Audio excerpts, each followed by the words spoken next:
Tenang, tangguh, tak tergoyahkan. 3 kata itu mungkin terdengar seperti slogan iklan atau kutipan motivasi di Pinterest. Tapi bagaimana jika saya katakan, itu bukan sekadar kalimat puitis, tapi kunci menjadi versi terbaik dari dirimu, yang nyaris tidak pernah diajarkan siapapun, bukan dengan ikut seminar, bukan dengan baca buku self-help, tapi dengan membongkar cara berpikir yang salah, yang selama ini diam-diam melemahkan mentalmu. Padahal kamu pikir kamu sedang jadi kuat. Hari ini saya akan membongkar satu demi satu. Kita akan menyelami titik terdalam dari mental seorang pria modern yang hidup di tengah tekanan sosial, ekspektasi, dan keheningan batin yang memekakkan telinga. Karena mungkin kamu sekarang merasa stuck, merasa seperti kehilangan arah, atau mungkin kamu sudah menjalani semuanya dengan baik, tapi tetap saja ada kekosongan yang nggak bisa dijelaskan. Dan yang lebih berbahaya, kamu belajar membungkamnya. Karena di kepalamu, pria sejati harus diam, kuat, dan terus jalan. Padahal, tenang itu bukan diam, tangguh itu bukan menahan, dan tak tergoyahkan bukan berarti kamu nggak boleh merasa goyah. Hari ini, kita akan masuk ke medan perang yang sebenarnya. Di dalam dirimu sendiri, kita akan membahas 9 prinsip yang bisa kamu pakai setiap hari untuk bangkit, membangun ketenangan, dan jadi sosok yang enggak cuman kuat di luar, tapi utuh di dalam. Dan kalau kamu merasa ini adalah momen yang tepat, tulis satu kalimat ini di kolom komentar. Saya tak tergoyahkan. Kalimat itu bukan status, tapi deklarasi. Tanda bahwa kamu siap masuk ke babak baru hidupmu. Pastikan kamu menonton sampai akhir, karena saya simpan satu kejutan di bagian penutup yang bisa mengubah cara kamu melihat kekuatan selamanya. Sekarang, mari kita mulai. Pertama, redam kekacauan dalam kepalamu, latih ketenangan sebelum segalanya. Kamu bangun pagi, notifikasi berdering, deadline menunggu, pikiranmu langsung lari kemana-mana. Apakah klien sudah balas? Apakah target bulan ini tercapai? Kenapa dia belum jawab pesan semalam? Kepalamu bising. Dan parahnya, kamu bahkan gak sadar bahwa itu adalah medan perang sesungguhnya. Kebanyakan orang berpikir musuh utama mereka ada di luar. Persaingan bisnis, ekspektasi orang tua, tekanan sosial. Padahal, musuh paling mematikan itu hidup. Di dalam pikiran mereka sendiri. Kamu bukan kalah karena nggak cukup pintar. Kamu bukan gagal karena kurang usaha. Kamu goyah karena kamu belum punya ketenangan. Ketenangan adalah kekuatan tersembunyi yang jarang dimiliki orang modern. Coba pikir, berapa banyak keputusan buruk kamu buat karena panik? Berapa banyak kata yang kamu sesali karena emosi meledak? Berapa kali kamu merasa hampa di tengah keramaian, padahal hidupmu kelihatan baik-baik saja? Ini bukan tentang menjadi zen. Ini tentang merebut kembali kendali penuh atas sistem operasi dalam kepalamu. Dunia saat ini dibangun untuk menciptakan reaktivitas. Notifikasi terus berbunyi. Media sosial menciptakan ilusi urgensi. Setiap detik kamu diajak membandingkan, mengejar, membuktikan, dan hasilnya, otakmu tidak pernah istirahat. Kamu selalu on tapi kehilangan arah. Marcus Aurelius, seorang kaisar Romawi yang juga filsuf stoik, pernah menulis dalam Meditations, kamu memiliki kuasa atas pikiranmu, bukan peristiwa di luar. Sadari ini dan kamu akan temukan kekuatan. Kalimat itu bukan teori, itu strategi bertahan hidup. Karena dunia ini tidak akan pernah berhenti mengguncangmu. Tapi kalau kamu bisa tenang di dalam, kamu bisa berdiri di tengah badai, tanpa goyah, latihan ketenangan. Itu bukan tambahan, itu fondasi. Kamu bisa belajar strategi bisnis, kamu bisa bangun otot di gym. Tapi kalau kepalamu penuh kecemasan dan pikiran yang enggak teratur, semuanya jadi percuma. Jadi mulailah dengan langkah sederhana tapi radikal.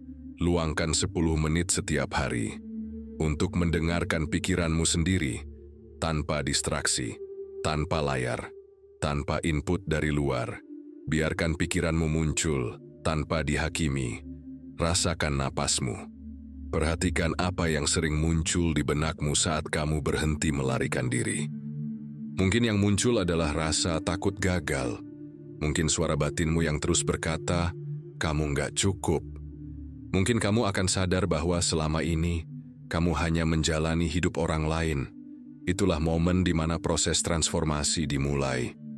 Dari bising, jadi sadar, dari reaktif, jadi tenang, dari terburu-buru, jadi berdaya.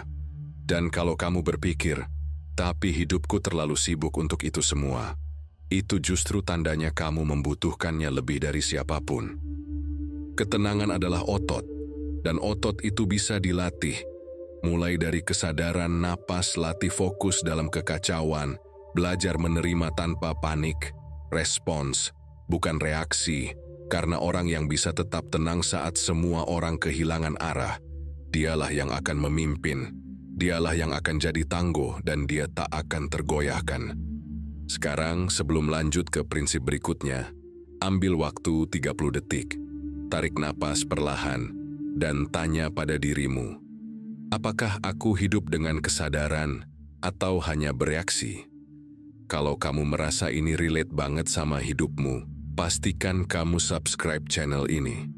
Karena prinsip berikutnya akan membongkar lapisan ego yang sering membuat kita berperang dengan diri sendiri tanpa kita sadari.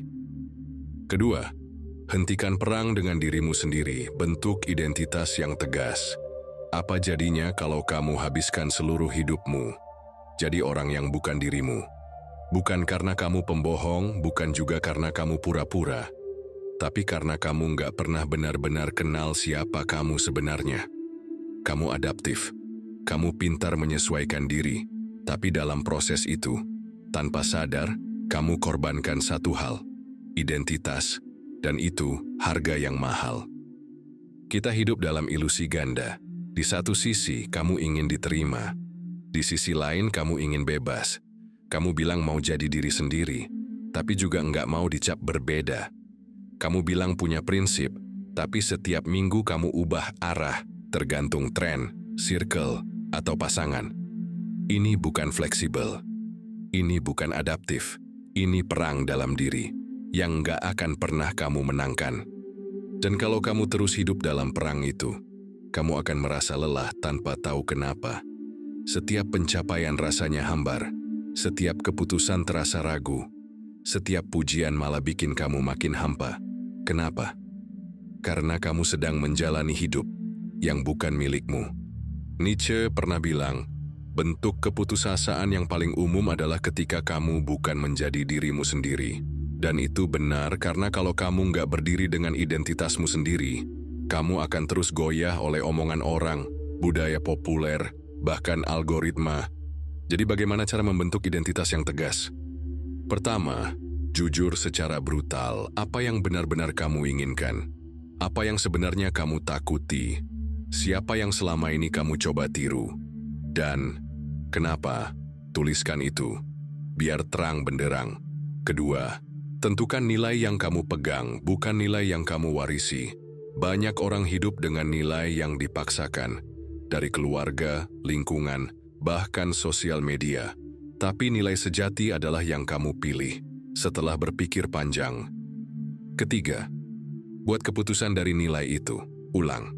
Dan ulang terus identitas bukan apa yang kamu pikirkan tentang dirimu.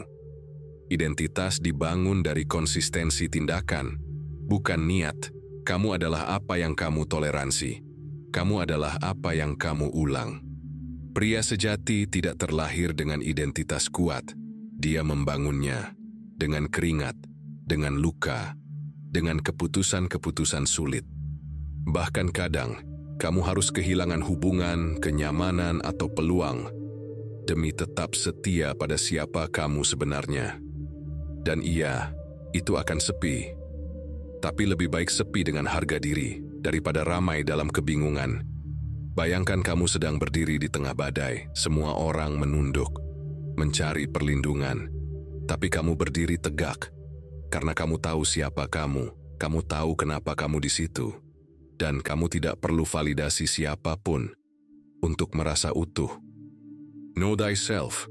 Kata itu bukan hanya ukiran di kuil Yunani, tapi prinsip hidup yang bisa menyelamatkan kamu dari hidup yang sia-sia.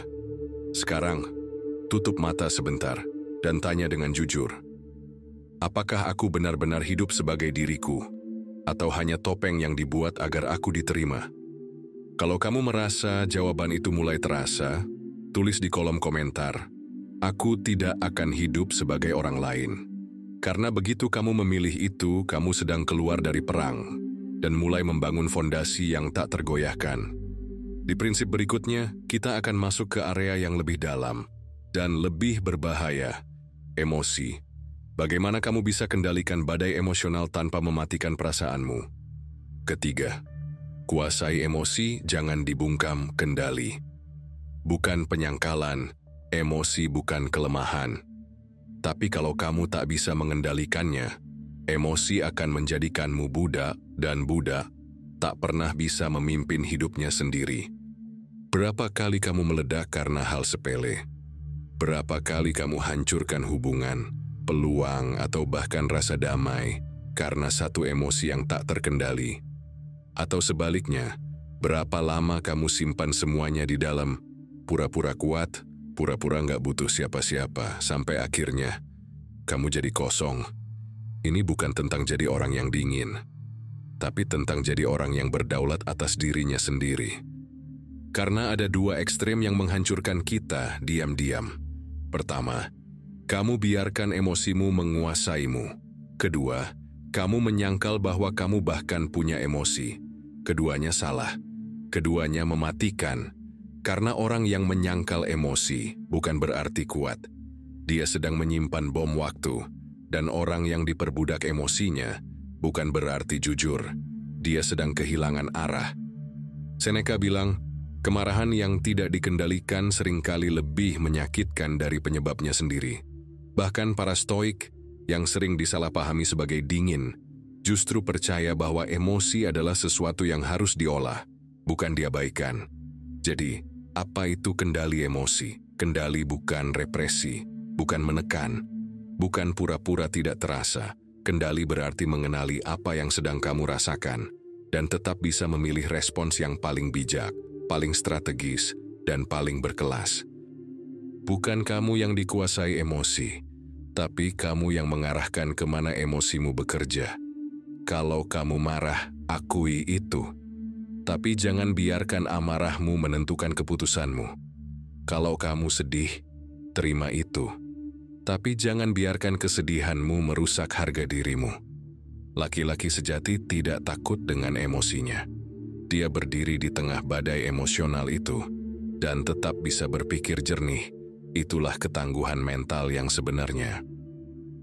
Bukan kamu yang dikuasai emosi, tapi kamu yang mengarahkan kemana emosimu bekerja. Kalau kamu marah, akui itu. Tapi jangan biarkan amarahmu menentukan keputusanmu. Kalau kamu sedih, terima itu. Tapi jangan biarkan kesedihanmu merusak harga dirimu. Laki-laki sejati tidak takut dengan emosinya. Dia berdiri di tengah badai emosional itu dan tetap bisa berpikir jernih. Itulah ketangguhan mental yang sebenarnya. Karena ada dua ekstrem yang menghancurkan kita diam-diam. Pertama, kamu biarkan emosimu menguasaimu. Kedua, kamu menyangkal bahwa kamu bahkan punya emosi. Keduanya salah. Keduanya mematikan. Karena orang yang menyangkal emosi bukan berarti kuat. Dia sedang menyimpan bom waktu. Dan orang yang diperbudak emosinya bukan berarti jujur. Dia sedang kehilangan arah. Karena ada dua ekstrem yang menghancurkan kita diam-diam. Pertama, kamu biarkan emosimu menguasaimu. Kedua, kamu menyangkal bahwa kamu bahkan punya emosi. Keduanya salah. Keduanya mematikan. Karena orang yang menyangkal emosi bukan berarti kuat. Dia sedang menyimpan bom waktu. Dan orang yang diperbudak emosinya bukan berarti jujur. Dia sedang kehilangan arah. Jadi bagaimana mulai melatih kendali itu? Latih kepekaan terhadap emosi. Bukan untuk direspon, tapi untuk dikenali. Praktikkan jeda. Jangan langsung balas. Jangan langsung bertindak. Ambil 3 detik untuk menarik napas. Jangan takut meminta ruang. Kamu butuh ruang untuk memproses rasa, bukan menelannya mentah-mentah. Dan paling penting, berhenti merasa harus selalu baik-baik saja. Jadi bagaimana mulai melatih kendali itu? Latih kepekaan terhadap emosi. Bukan untuk direspon, tapi untuk dikenali. Praktikkan jeda. Jangan langsung balas. Jangan langsung bertindak. Ambil 3 detik untuk menarik napas. Jangan takut meminta ruang. Kamu butuh ruang untuk memproses rasa, bukan menelannya mentah-mentah. Dan paling penting, berhenti merasa harus selalu baik-baik saja.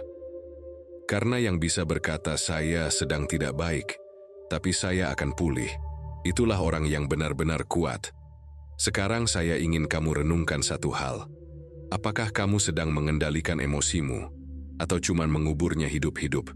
Kalau kamu tahu jawabannya, dan kamu tahu itu menyentuh realita hidupmu, itu tanda kamu mulai berkata jujur pada diri sendiri. Dan itu berarti kamu sedang membebaskan dirimu dari penjara emosi yang selama ini kamu ciptakan sendiri. Karena yang bisa berkata saya sedang tidak baik, tapi saya akan pulih, itulah orang yang benar-benar kuat. Sekarang saya ingin kamu renungkan satu hal. Apakah kamu sedang mengendalikan emosimu, atau cuma menguburnya hidup-hidup? Kalau kamu tahu jawabannya, dan kamu tahu itu menyentuh realita hidupmu, itu tanda kamu mulai berkata jujur pada diri sendiri. Dan itu berarti kamu sedang membebaskan dirimu dari penjara emosi yang selama ini kamu ciptakan sendiri. Keempat, disiplin adalah kebebasan, bukan penjara. Kebanyakan orang salah paham soal disiplin.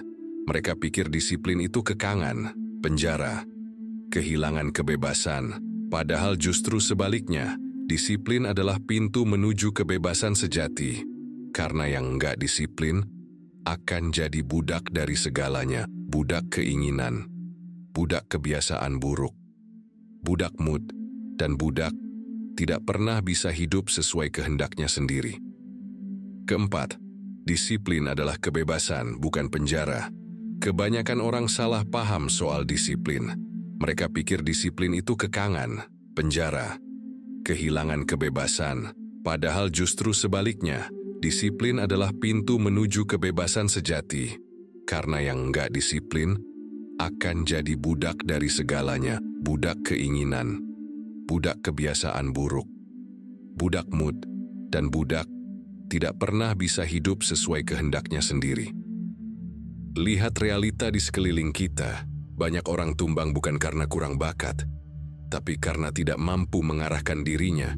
Punya impian besar, punya cita-cita tinggi, tapi bangun siang, pikiran acak, hidup tanpa struktur, dan tanpa sadar, mereka menyerahkan hidupnya pada impuls lapar, makan, malas, tunda, capek sedikit, scroll TikTok 2 jam, bingung, kabur.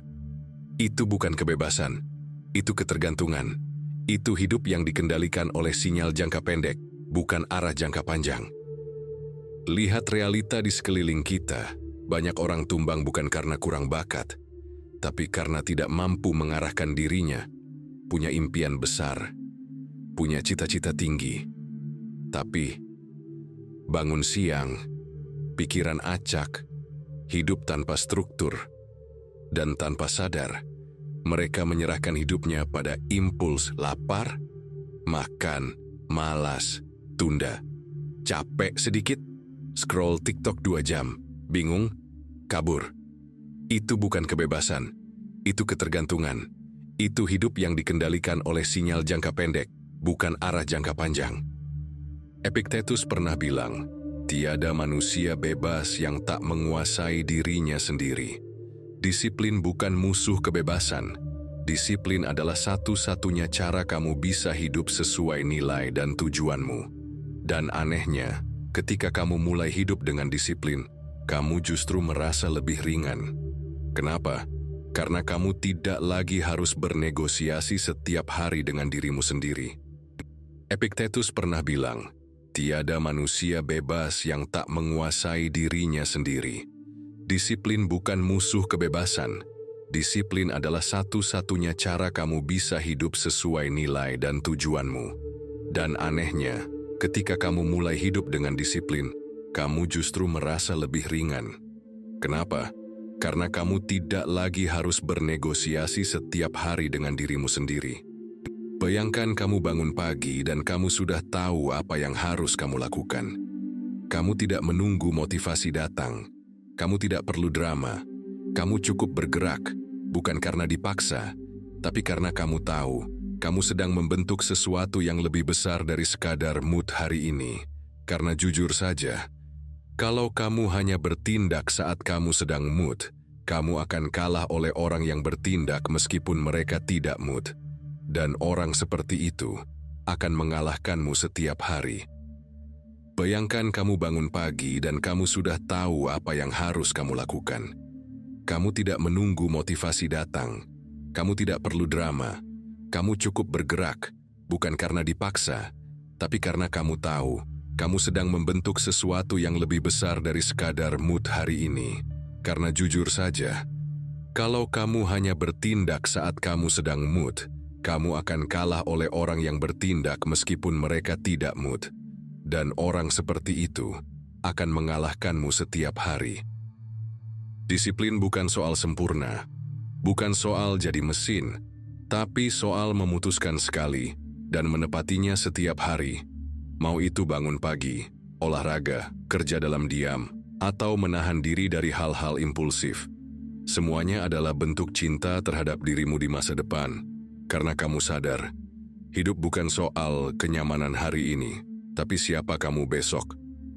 Disiplin bukan soal sempurna, bukan soal jadi mesin, tapi soal memutuskan sekali dan menepatinya setiap hari.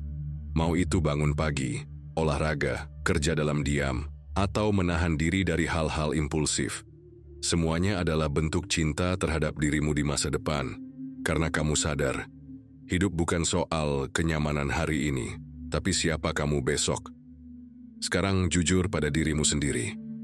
Berapa banyak dari kegagalanmu selama ini yang sebenarnya bukan karena kurang kemampuan, tapi karena kamu terlalu sering menyerah pada rasa malas, tunda, dan impulsif? Kamu tahu jawabannya. Orang yang disiplin bukan orang yang tak pernah tergoda, tapi orang yang tetap berjalan meski sedang lemah. Di prinsip selanjutnya, kita akan masuk ke hal yang lebih fisik. Karena kamu nggak bisa punya mental baja di atas tubuh yang rapuh. Sekarang jujur pada dirimu sendiri. Berapa banyak dari kegagalanmu selama ini yang sebenarnya bukan karena kurang kemampuan, tapi karena kamu terlalu sering menyerah pada rasa malas, tunda, dan impulsif? Kamu tahu jawabannya. Orang yang disiplin bukan orang yang tak pernah tergoda, tapi orang yang tetap berjalan meski sedang lemah. Di prinsip selanjutnya, kita akan masuk ke hal yang lebih fisik. Karena kamu nggak bisa punya mental baja di atas tubuh yang rapuh. Kelima, bangun tubuh bentuk mental ketangguhan. Dimulai dari fisik. Kamu boleh punya mental setajam pisau, tapi kalau tubuhmu lemah, malas bergerak, gampang sakit, gampang lelah, semua itu hanya jadi teori di kepala. Kamu nggak bisa punya mental baja di atas fondasi tubuh yang rapuh. Ini bukan soal jadi fitness freak, bukan juga soal perut six-pack, tapi soal menghormati satu-satunya kendaraan yang akan kamu pakai seumur hidup, tubuhmu sendiri. Kleanthus, filsuf stoik yang juga mantan pegulat, menulis filosofi sambil memanggul beban berat secara harfiah. Kenapa? Karena dia tahu, ketangguhan bukan cuma tentang pikiran, tapi juga tentang fisik. Orang modern sering terjebak di satu ekstrem. Entah terlalu sibuk di kepala, lupa tubuh, atau terlalu sibuk memperindah tubuh, tapi kosong secara batin. Yang kita butuh, integrasi. Pernah nggak kamu perhatikan? Saat kamu habis olahraga keras, keringat mengucur, napas berat, tubuh lelah, tapi justru saat itu, kepalamu terasa paling jernih, hatimu terasa paling damai. Kamu merasa hidup itu bukan kebetulan, Itu adalah bentuk meditasi tertua yang pernah ada. Gerakan yang konsisten menembus batas dan membakar ego. Sebaliknya, tubuh yang tak dilatih akan jadi kandang empuk bagi emosi negatif. Cemas, malas, gampang tersinggung, tidak stabil. Dan akhirnya kamu akan mengira masalahnya ada di dunia luar. Padahal tubuhmu sendirilah yang melemahkanmu. Tubuh lemah menciptakan pikiran lemah. Dan di dunia yang menuntut ketegasan, kecepatan, dan daya tahan, itu harga yang tidak bisa kamu bayar. Bangun tubuh bukan cuma soal fisik. Itu soal disiplin, soal integritas, soal tanggung jawab. Setiap kali kamu bangun lebih pagi untuk olahraga, setiap kali kamu menolak makanan instan demi energi jangka panjang, setiap kali kamu istirahat cukup, walau deadline menggoda, kamu sedang berkata pada dirimu sendiri, saya cukup berharga untuk dirawat. Saya cukup kuat untuk berkata tidak. Jangan tunggu warning dari tubuhmu. Jangan tunggu kelelahan kronis, jangan tunggu bangun suatu hari dan sadar kamu nggak punya tenaga, bahkan untuk memeluk anakmu nanti. Coba tanya ke dirimu sekarang, apa yang akan terjadi dengan mimpi-mimpiku? Kalau tubuhku tak sanggup menjalaninya, apakah saya sedang membangun kendaraan yang kuat atau justru menghancurkannya pelan-pelan? Begitu kamu kuasai fisikmu, mentalmu akan mengikuti. Kamu jadi orang yang tahan rasa sakit, tahan tekanan, dan mampu bergerak meski dunia sedang berat. Di prinsip berikutnya, kita akan masuk ke dimensi yang tak kalah penting dan seringkali membuat orang kuat jatuh karena satu kesalahan. Kalau kamu siap jadi orang yang bukan cuma terdengar kuat, tapi benar-benar jadi kuat, mari kita lanjut. Keenam, kurangi bicara, perbanyak bukti, integritas. Bukan branding, kamu tidak harus terlihat hebat. Kalau kamu memang hebat, masalahnya, banyak orang hari ini lebih sibuk membangun citra daripada membangun karakter, lebih fokus menciptakan kesan daripada menciptakan dampak. Dan itulah kenapa dunia ini penuh kebisingan, tapi minim kekuatan. Hari ini semua orang bisa bicara besar. Semua orang bisa tulis bio, entrepreneur, visioner, mental health advocate. Semua orang bisa bilang I'm building something. Tapi, apa yang benar-benar kamu bangun? Kamu boleh bicara tentang impian. Tapi tanpa tindakan, impianmu cuma jadi poster motivasi digital. Kamu boleh pamer proses. Tapi kalau prosesmu lebih sering ditayangkan daripada dijalani, kamu bukan berkembang, kamu sedang berdusta. Lao Tzu bilang, ia yang tahu tidak bicara, ia yang bicara tidak tahu. Kalimat ini bukan larangan berbicara, tapi peringatan. Kalau kamu sibuk meyakinkan dunia siapa kamu, mungkin kamu sendiri belum yakin. Orang tangguh bukan yang paling keras bicara, tapi yang paling konsisten diam-diam. Karena mereka tahu, kebenaran tidak butuh promosi. Hasil kerja akan bicara sendiri. Waktu akan menyortir siapa yang sungguh jalan dan siapa yang cuma perform. Jadi apa itu integritas? Integritas bukan soal terlihat baik. Integritas adalah saat kamu bisa dipercaya, bahkan saat tak ada yang melihat. Integritas adalah ketika kamu bisa memegang kata-katamu, meski itu sulit, meski kamu sendiri tergoda untuk mundur. Dan inilah yang membedakan pria dewasa dari anak laki-laki yang kebetulan berumur 30 tahun. Kamu nggak perlu bicara tentang mimpimu setiap hari. Kalau kamu bangun pagi dan bekerja diam-diam untuk itu setiap hari, kamu nggak perlu upload caption soal healing, growth, atau mental health. Kalau kamu sudah menghadapinya sendirian di tengah malam tanpa drama, dunia tidak butuh lebih banyak pembicara, dunia butuh lebih banyak pelaku. Dan kalau kamu bisa jadi satu dari sedikit yang benar-benar hidup dalam keheningan, tapi berdampak besar, kamu akan jadi ancaman. Bukan karena kamu teriak, tapi karena kamu terlalu tenang untuk bisa diremehkan. Sekarang, coba refleksi. Apakah selama ini kamu membangun kehidupan atau hanya membangun branding? Apakah kamu hidup untuk jadi kuat atau hanya terlihat kuat? Pria sejati tidak sibuk minta pengakuan. Dia sibuk bekerja sampai dunia terpaksa mengakuinya. Di prinsip berikutnya, kita akan bahas hal yang lebih menyakitkan, tapi juga lebih membebaskan, rasa sakit, luka, dan kenapa kamu harus berhenti lari darinya. Kalau kamu siap, kita lanjut. Karena jalan menuju diri terbaik, tidak bebas luka. Tapi justru lewat luka itu, kamu dibentuk. Ketujuh, hadapi rasa sakit, jangan hindari. Nyeri adalah pintu evolusi. Semua orang ingin berubah, tapi tak ada yang ingin terluka. Padahal, tanpa luka, tak ada pertumbuhan yang nyata. Tanpa rasa sakit, tak ada kedewasaan yang lahir. Kamu bisa baca ratusan buku self-help. Kamu bisa dengarkan podcast motivasi tiap pagi. Tapi selama kamu masih lari dari rasa sakit, kamu sedang lari dari pertumbuhan. Realitanya, kita hidup di budaya pelarian. Budaya yang mengajarkan kamu untuk menenangkan, bukan menghadapi. Lagi stres, scroll aja. Galau, nonton Netflix. Overthinking, makan aja dulu. Kita tumbuh jadi orang yang tahu cara kabur, tapi nggak pernah belajar cara bertahan. Dan di balik semua itu, kamu sedang menyimpan luka yang belum selesai. Luka dari masa kecil yang tak divalidasi. Luka dari ekspektasi keluarga yang membebani. Luka dari kegagalan yang kamu tutupi dengan bercanda. Luka dari cinta yang hilang, tapi kamu pura-pura udah ikhlas. Arthur Schopenhauer pernah berkata, penderitaan adalah hakikat segala kehidupan. Kalimat itu terdengar kelam, tapi juga menyembuhkan. Karena begitu kamu berhenti menyangkal rasa sakitmu, kamu mulai hidup dalam kejujuran. Dan inilah paradoksnya. Rasa sakit bukan musuhmu. Ia adalah mentor yang paling jujur. Rasa sakit mengajarkan batasmu. Rasa sakit memperlihatkan apa yang penting. Rasa sakit membuka lapisan ego yang selama ini kamu sembunyikan. Tapi hanya jika kamu cukup berani untuk menatapnya, bukan lari darinya.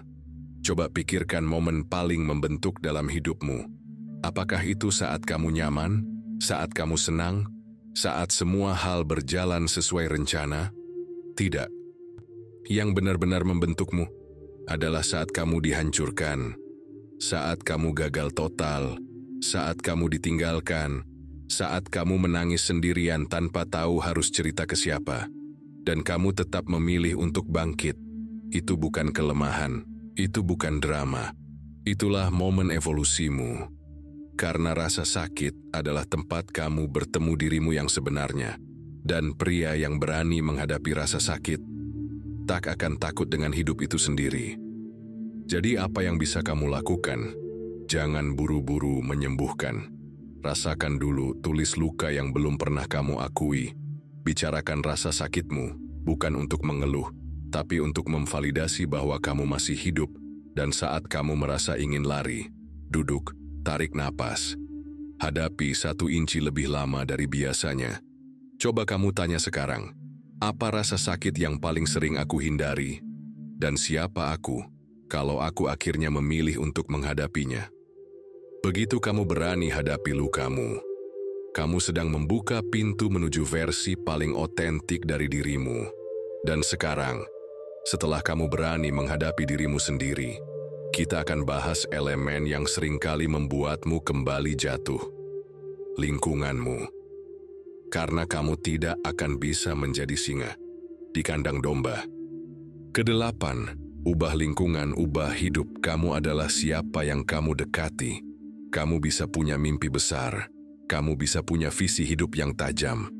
Tapi kalau kamu masih dikelilingi orang yang salah, kamu sedang bunuh impianmu pelan-pelan. Kita terlalu sering membanggakan niat dan ambisi. Tapi lupa bahwa arah hidupmu lebih ditentukan oleh siapa yang duduk di sekitarmu daripada apa yang kamu pikirkan sendiri. Marcus Aurelius pernah berkata, pikiran kita memberi warna pada jiwa kita. Tapi saya percaya satu tambahan penting, dan pikiranmu terbentuk dari percakapan yang kamu dengar setiap hari. Kamu nggak akan bisa jadi kuat kalau setiap hari nongkrong sama orang yang menyalahkan keadaan. Kamu nggak akan bisa berkembang Kalau lingkunganmu membuatmu merasa cukup baik, padahal kamu sedang jalan di tempat, kamu nggak akan bisa naik kelas kalau kamu sibuk menjaga pertemanan yang takut kamu berubah. Dan ini yang menyakitkan. Kadang yang paling menghambatmu adalah orang yang kamu anggap paling dekat.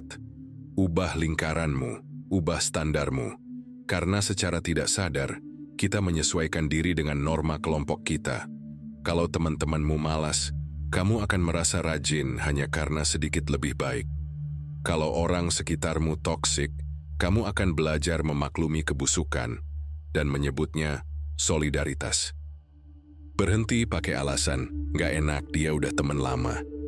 Kalau kamu harus memilih antara loyalty dan pertumbuhan, pilih pertumbuhan. Karena loyalty yang sehat, tumbuh bersama, bukan saling menahan karena takut ditinggal. Ingat, kamu tidak butuh banyak orang. Kamu hanya butuh 1 atau 2 manusia yang benar-benar mendukung versi terbaikmu. Bukan yang cuma hadir saat kamu lucu, seru, dan bisa diajak senang-senang. Tapi yang berani menegurmu saat kamu mulai menyesatkan dirimu sendiri. Sekarang tanya ke dirimu sendiri, siapa 5 orang yang paling sering mengisi waktumu? Apakah mereka sedang membentukmu atau menghancurkanmu secara perlahan? Karena pria sejati lebih memilih kesepian yang membangun daripada keramaian yang melemahkan. Sekarang setelah kamu bersih-bersih dari luar, kita masuk ke inti terdalam dari semua ini. Makna, tujuan, dan rasa hidup yang tak bisa dibeli. Prinsip ke-9 akan menutup perjalanan ini dengan satu pertanyaan penting. Untuk apa kamu hidup? Ke-9, hidup bukan tentang menang, tapi tentang menguasai diri. Semua orang ingin menang, menang karier, menang finansial, menang validasi sosial. Tapi kamu tahu apa yang sering hilang dalam kejar-kejaran itu? Diri sendiri. Kita tumbuh dalam dunia yang menyembah kompetisi. Dari kecil kita diajari, nilai harus lebih tinggi, ranking harus di atas, pengakuan harus diraih. Tapi tidak ada yang mengajarkan satu hal paling mendasar. Kalau kamu menang atas semua orang, tapi kalah terhadap dirimu sendiri, kamu tetap kalah. Epictetus pernah berkata, tak seorang pun bebas bila belum menguasai dirinya sendiri. Kebebasan sejati bukan soal punya banyak uang atau status, tapi tentang menguasai pikiranmu, nafsumu, dan responmu terhadap dunia. Dan itu jauh lebih sulit daripada mengalahkan siapapun. Kamu bisa terlihat sukses di mata dunia, tapi tetap menjadi budak ketakutan yang kamu sembunyikan. Budak dari keinginan untuk selalu dipuji. Budak dari amarah yang kamu semburkan setiap kali egomu tersinggung. Budak dari rasa minder yang kamu tutupi dengan pencapaian demi pencapaian. Semua itu bukan kemenangan, itu ilusi. Kemenangan sejati itu diam, tidak butuh sorak-sorai. Tidak perlu pengakuan, karena orang yang benar-benar menang tidak sibuk menunjukkan bahwa dia menang. Dia tahu siapa dirinya. Dia tahu kapan harus diam. Dia tahu kapan harus maju dan kapan harus mundur. Dia tidak dikendalikan oleh dunia luar, tapi mengarahkan hidup dari dalam. Dan ini rahasianya, kamu tidak bisa menguasai hidupmu sebelum kamu belajar menguasai dirimu sendiri. Maka tugasmu bukan bersaing dengan dunia, tapi menyempurnakan bentuk terhebat dari dirimu, tanpa perlu perbandingan. Hidup bukan soal siapa yang lebih cepat, tapi siapa yang tetap teguh, meski jalannya lambat. Jadi sekarang, saya tanya kamu, apa sebenarnya yang kamu cari? Kemenangan atau ketenangan?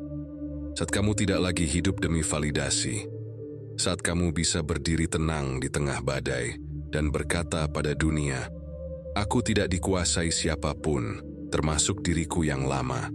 Itulah momen kamu jadi benar-benar bebas. Ini bukan teori kosong, bukan motivasi sementara, tapi pondasi hidup menjadi tenang, tangguh, tak tergoyahkan, bukan tentang menjadi pria yang keras, tapi pria yang utuh, yang berdiri, bukan karena dunia mendorong, tapi karena jiwanya sudah bangun. Karena dunia ini tidak kekurangan orang pintar, yang kita butuhkan adalah orang yang utuh, yang tenang dalam badai, yang tangguh meski sendiri, yang tak tergoyahkan, bahkan saat semua orang menyerah. Dan saya tahu, kamu pernah terluka, pernah jatuh, pernah ragu, pernah nyaris menyerah, tapi itu bukan kelemahan, itu bahan bakar. Luka itu tidak membuatmu rusak, tapi membentukmu jadi kuat. Kalau kamu berani hadapi, kamu tidak perlu jadi sempurna. Kamu hanya perlu berani bertanggung jawab penuh atas hidupmu sendiri. Bukan menyalahkan masa lalu, keadaan, atau orang lain. Karena saat kamu mengambil alih kemudi, itu momen kamu berhenti jadi korban dan mulai jadi pencipta jalanmu sendiri. Jadi sekarang saya tantang kamu, tulis di komentar, "Saya memilih hidup dengan kendali." Kalimat ini bukan sekadar kata, tapi komitmen untuk bangun sebagai orang baru, yang hidup bukan untuk mengesankan, tapi untuk menjalani takdirnya sendiri dengan sadar. Kamu sudah sampai sejauh ini, berarti kamu berbeda, dan mungkin kamu memang ditakdirkan untuk jadi lebih dari sekadar biasa. Jangan hidup setengah sadar, jadilah orang yang hidup penuh kesadaran, karena dunia ini sedang menunggu sosok yang tidak hanya kuat, tapi juga benar-benar sadar siapa dirinya. Kita ketemu di video berikutnya. Klik video yang muncul di layar sekarang, karena di sana kita akan membahas hal yang tak kalah dalamnya.